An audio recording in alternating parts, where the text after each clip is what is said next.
Go. This is Martin Giles of the Guildford Dragon News, and I'm with Nick Wallis, who has been the main reporter that has put forward the story of the post office scandal. Nick, welcome to the Guildford Dragon News. Hi there, Martin. And if I may say, well done on your story. It really was something that needed to be put forward and publicised.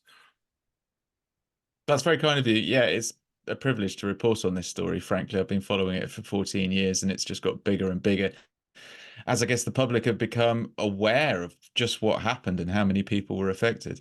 Exactly, it's really touched a nerve, I think, in the public's mind because they just, the injustice of it all. But the reason for this interview is that it's to alert people that you're going to be giving a presentation or a show. I don't know quite how to describe it, but the inside story of the scandal at the Ivernano Theatre on Wednesday, the 15th of May. Yeah, I've been touring this around the country and it's an extraordinary, I mean, I'm not the, I suppose I'm the curator of this experience more than anything else, but it's actually the energy that it generates in the room. We did a night in Leatherhead recently with Seema and Devinder Misra.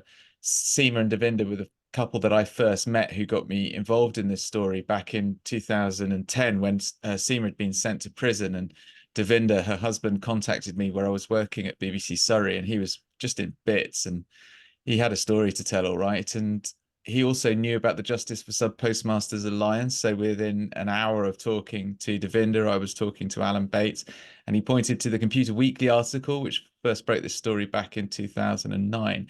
And so I was able to go to my bosses at the BBC and get a piece away in early 2011. And I just stuck with it. I just thought, well, look, if these people are right, then a horrendous miscarriage of justice has taken place. And by the time we'd even got the first piece out, we'd found Jo Hamilton through her MP, and we'd also started looking at the other cases that were springing up around the country. And, the saying that it's better that 10 guilty people go free than one innocent person goes to prison. I was kind of brought up as that being a kind of foundation stone of our democracy. And the idea that Seema was in prison for a crime she didn't commit, or that Jo had been convicted of a crime she didn't commit, just gnawed away at me. And so I just kept going on it. Yeah, I mean, you recounted that very movingly, and I remember in the radio series that's been on Radio 4, and your first encounter there with Seema and her husband, and yeah, it's a really striking story. Now, why do you think? Also, I'd like to stress that it really all started locally here in Surrey, didn't it? Because Well, it you started. It for, started for me in Surrey, of course. I mean, it was happening all over the country, and the yes. story broke in Computer Weekly, and they found 7 people, including Jo Hamilton, who lived in Northeast Hampshire. But yeah, Seema and Devinder had never told their story before, and But for you, I it was started able to here. tell their story. Oh, absolutely, yeah. I Yeah. mean, it dropped into my lap, and as I say, it's been one of the greatest privileges of my career to be able to report that story. But yeah, I was on Guildford University campus, which is where the BBC Surrey Yeah. radio studios are, and it was then that I got the tweet from Devinder and followed it up. So why do you think you've been attending the hearings that have been going on? Why do you think it is that the senior managers at the post office refuse to face up to the truth? That it seems they must have known early, well, relatively, certainly early on, and in some years ago, uh, while innocent sub postmasters were in prison. They were either in denial, genuinely ignorant or incompetent, or they were protecting the brand and covering up the truth at the expense of people who'd been wrongly given criminal convictions, which is perverting the course of justice, which is why there's a police investigation into whether or not there was a conspiracy to pervert the course of justice at the post office.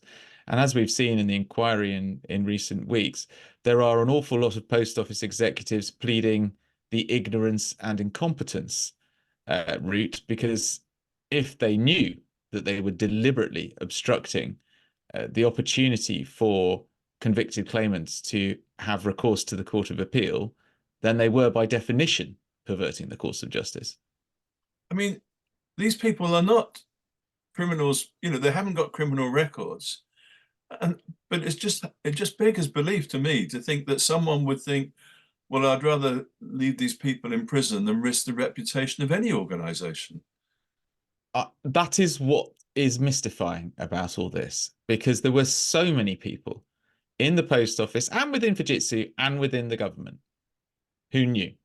By the time we got to the court case in 2018, 2019, there were, I would say, dozens, at least a dozen people who knew incontrovertibly that innocent people had gone to prison.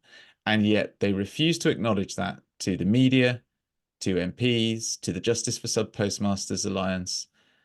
For years, the truth had to be dragged out of them in a high court case, and then by the Criminal Cases Review Commission, who referred many of the cases that were referred. It's complicated, but the High Court case begat the Criminal Cases Review Commission action, which begat the referral to the Court of Appeal, which started getting these convictions quashed. And yet, the Post Office, aided and abetted by the government had to sign off on the funding that the Post Office used to try and stop these people getting access to justice by fighting the High Court case. By the time that came around, there were, I would say, dozens of people within Fujitsu, the post office, and the government who knew that those prosecutions were unsafe. That's really, really serious. Absolutely. And as you say, this was going on across the whole country. But to bring it a local focus, it started there in West, for you, going into West Byfleet. But there's also been a case very close at Farncombe too. Um, Oh, Chirag, yeah. so this, it started locally, and there are other examples locally too. So it has real local angles in it, but Oh, it's also, of completely. course, a national story. Now, Well, why? I'm delighted. I was just going to say, I'm delighted to say that Chirag is joining us on stage at the Von Arno. Oh, great. His whole community got behind him. There was a huge petition. He had a £57,000 discrepancy in, I think, 2016. I first met Chirag during the High Court case. He was too late to join the High Court case. The Post Office had stopped prosecuting by this stage, but Yeah, they demanded £57,000 out of him exactly. with menaces because of this horizon discrepancy. He's such a lovely man. He is so dedicated to his community, but he panicked.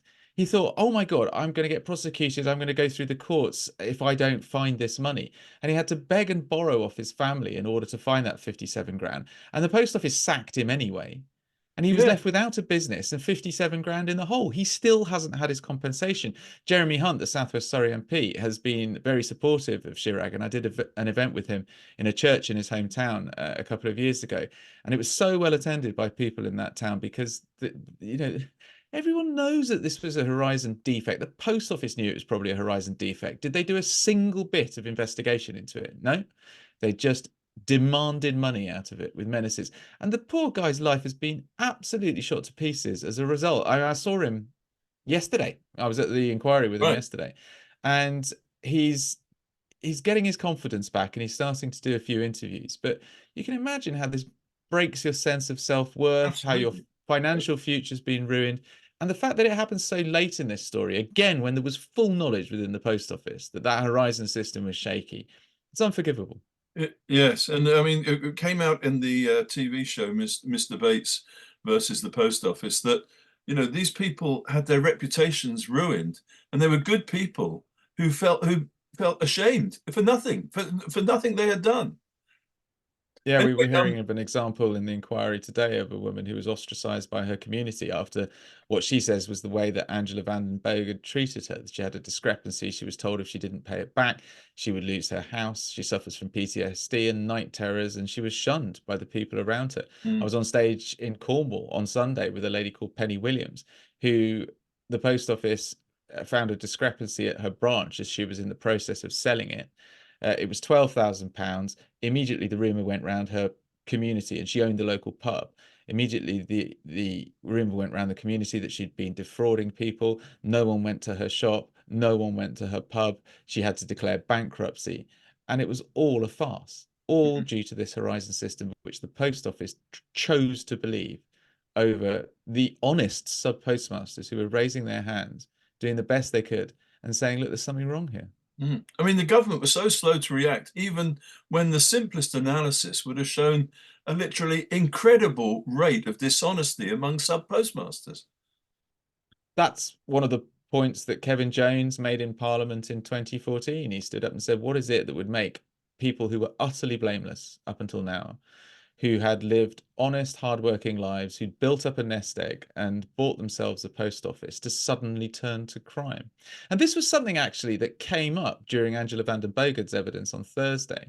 She was at a meeting during which Paula Venables and Alice Perkins, the chair of the post office and the chief executive of the post office, said to MPs that because there's so much public money washing through these post office counters, it becomes tempting for the sub postmasters. And whilst they may never have intended to steal when they bought a post office, they fall into a life of crime by seeing this access to ready cash and trousering it for themselves. It was something that Paula Venables said to MPs without any evidence of.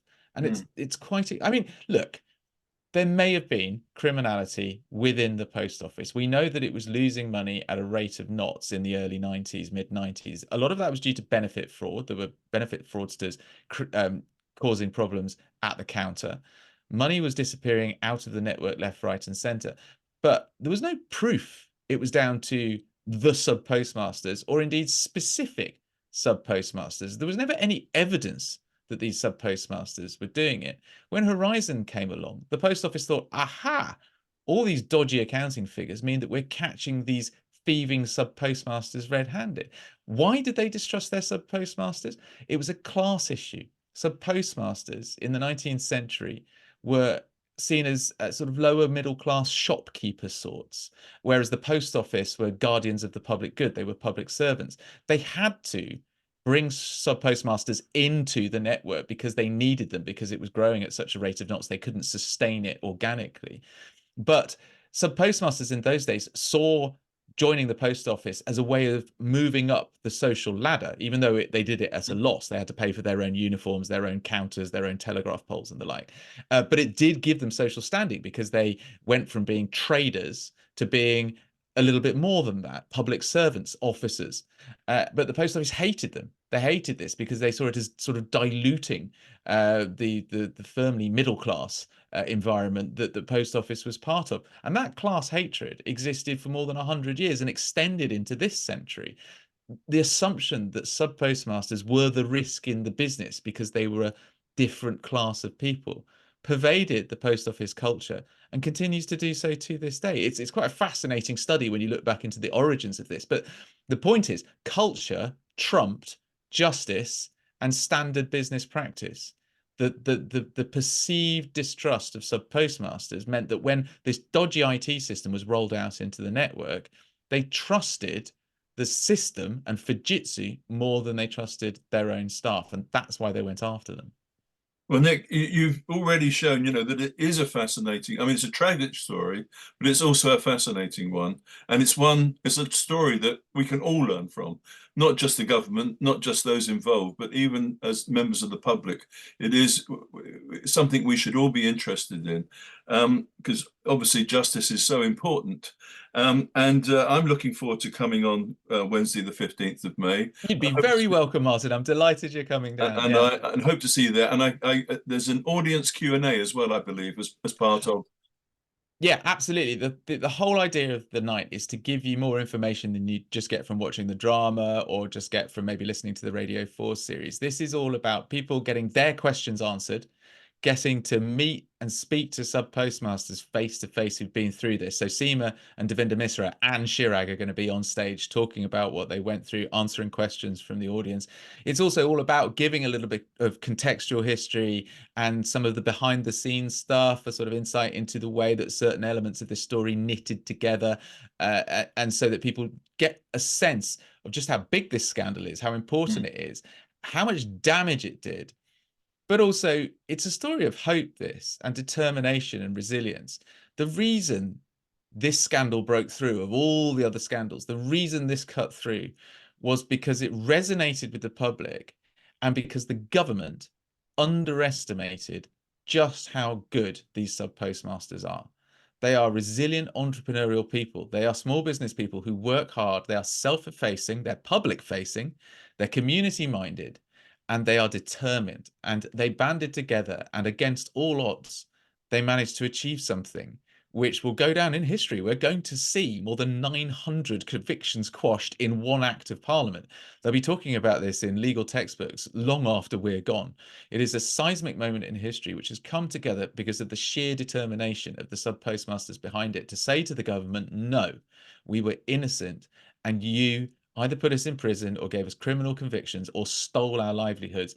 And they managed to find the wherewithal to come back. So it can be a kind of inspiring evening. I've done so many of these nights. Every single one is different, partly because you've got a different sub postmaster, and that brings a different dynamic and a different element because they're telling their own personal stories. But also the dynamic from the audience is very important as well. People sometimes angry, very upset, or just curious, just want to know, have a burning desire to get their particular understanding of this story straightened out as well. So it's very much it's an evening which comes together in so many different ways, and I hopefully makes people just more enthusiastic to tell other people about this scandal and this story, because although we think the drama has cut through, which it has, there are still people who don't know that much about it and would probably benefit from finding out a little bit more in a slightly different environment from the normal channels. It also shows, I think, if I may say, the importance of good journalism and your good journalism. So congratulations for working on this story. Well, it brings me back full circle. It's just the greatest privilege of my life to be able to do it. So I'm very happy to keep doing it, and I think I'll have many more years covering it, because after the inquiry reports next year, I suspect we're going to see some criminal prosecutions of some of the people alleged to be responsible. Well, Nick Wallis, thank you very much for your time and I hope it all goes well on the 15th of May. I'm looking forward to meeting you in person. Thank you, Martin. Thank you.